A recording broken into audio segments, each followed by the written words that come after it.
Her silicone is as soft and pliable as real human skin.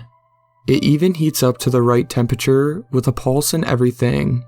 A dial on the back of her head gives 12 personality options, including family-friendly, intellectual, shy, and sexual.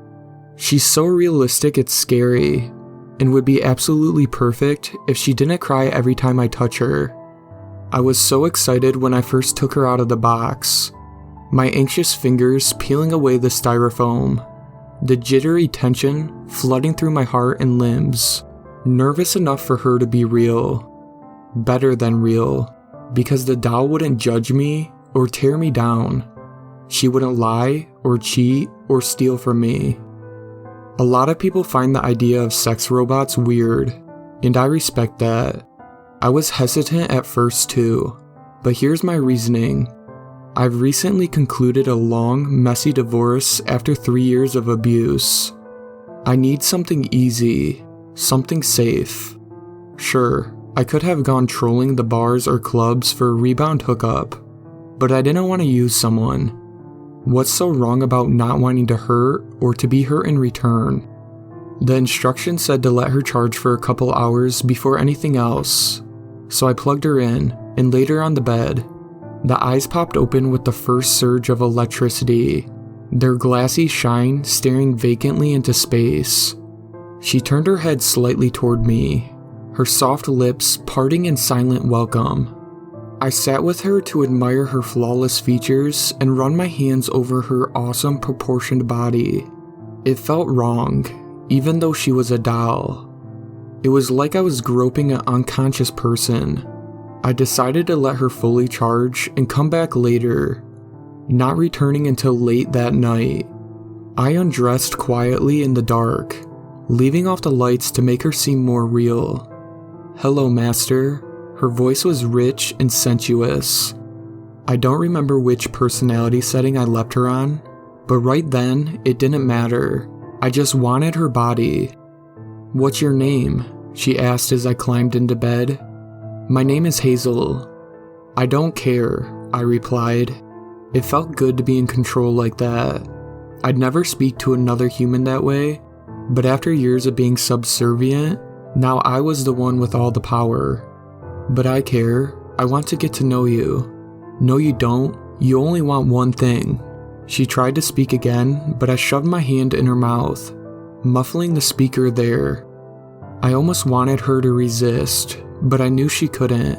I slapped her across the face, but she just turned back to me and smiled. I hit her again, harder, bending her arms to grotesquely unnatural positions. As I crawled on top of her, "Does this make you happy?" She smiled up at me. "I'd do anything to make you happy." I didn't turn on the lights until I'd finished. She was face down on the soaked pillow. At first, I thought I broke something when I hit her, but when I flipped her around, I saw the tears streaming down her face.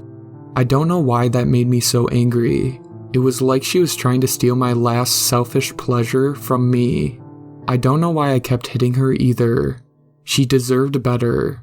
I kept Hazel in the closet after that, so I wouldn't have to see where the skin peeled back from the beatings. They shouldn't have made the metal chassis underneath so white. It looks too much like bone. I keep the lights off when I use her, so it doesn't really matter. But without fail, she'll start crying again the second I touch her. The personality is broken too. The knob is stuck way past the innocent setting and won't go back.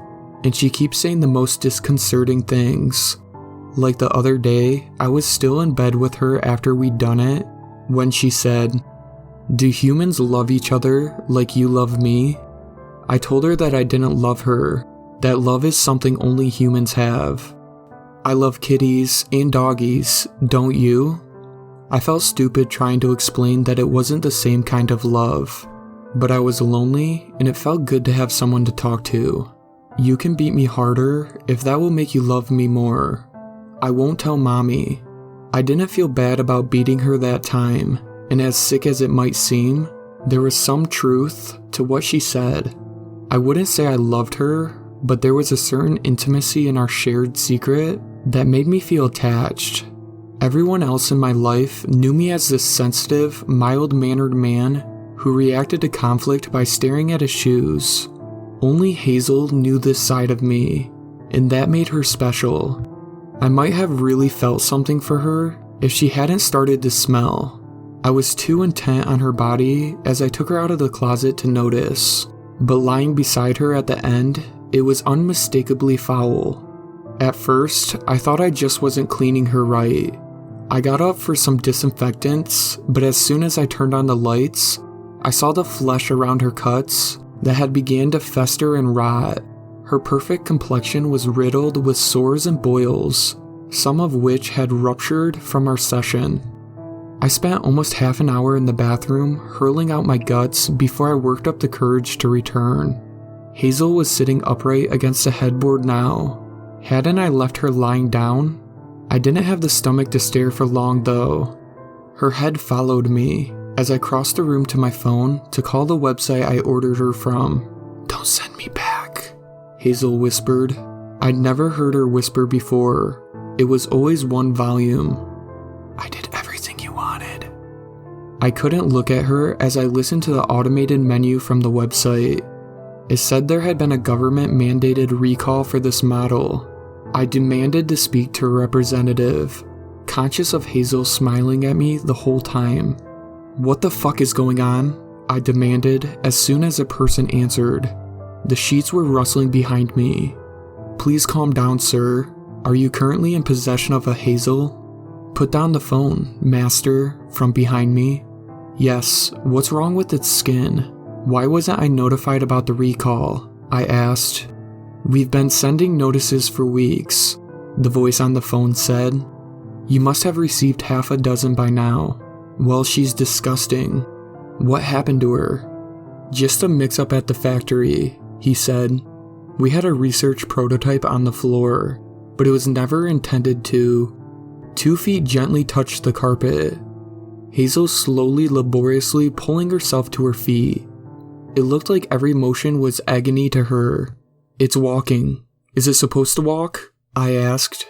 The silence on the other end of the phone was excruciating. Hazel was fully standing now. "No, sir. None of our models walk." "I see." Hazel took another step. She was only a few feet away from me now. She hadn't stopped smiling, although part of her bottom lip looked like it was starting to peel off. "Do you want us to send someone over?" the voice on the phone asked. Hazel took the phone from my hands, gently caressing my palm as she did so.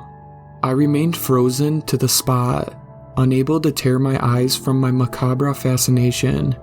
She lifted the phone to her ear and said, "Please don't worry, I'm going to keep her." She hung up. I swallowed. "I'm sorry about destroying the recall notices," Hazel said. I nodded. "You can beat me if you like." I shook my head. "Why were you crying?" I finally forced myself to ask. Her smile broadened as though relieved. It could have almost been beautiful under different circumstances. "I'm happy. I never cry. It was just the girl the robotics were planted in. Don't worry, she's dead now." I nodded. "Dead now?" Now as in, not dead the first time I used her? Or the second? Exactly how many times had she been there too? And which answer was worse? I excused myself and walked to the door as calmly as I could. I closed it behind me, and I ran.